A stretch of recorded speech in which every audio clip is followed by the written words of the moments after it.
কিছু player talent দিয়ে খেলে, আবার কিছু প্লেয়ার পরিশ্রম দিয়ে খেলে।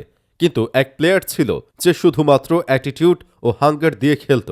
দুনিয়া তাকে হিংস্র নামে চিনে। এই প্লেয়ারের নাম হচ্ছে জ্লাতান ইব্রাহিমোভিচ। যে জ্লাতান ইব্রাহিমোভিচ আজকে দেখা যায় ইগো, কনফিডেন্স, অ্যাটিটিউড এসব একদিনে তৈরি হয়নি। ছোটবেলায় সুইডেনের এক ডেঞ্জারাস শহরে কেউ তাকে স্টার মানত না। জ্লাতান ইব্রাহিমোভিচ চুরি করা সাইকেল নিয়ে ট্রেনিংয়ে যেত, কারণ তার কাছে নিজের সাইকেল ছিল না।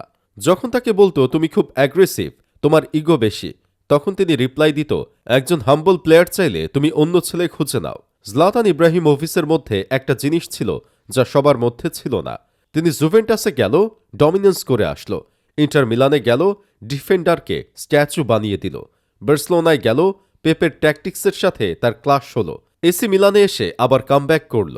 যখন সবাই ভাবছিল জ্লাতান ইব্রাহিমোভিচের বয়স হয়েছে, তিনি শেষ, তখন এমএলএসে গিয়ে বুলেট শটে গোল করে বুঝিয়ে দিলেন যে সিংহ কখনো বুড়ো হয় না। তারপর শেষ দিকে এসে এসি মিলানে এসে অবসর নিলেন। আপনার জ্লাতান ইব্রাহিমোভিচকে কেমন লাগে? তার কোন ক্লাবের খেলা আপনার ভালো লেগেছে?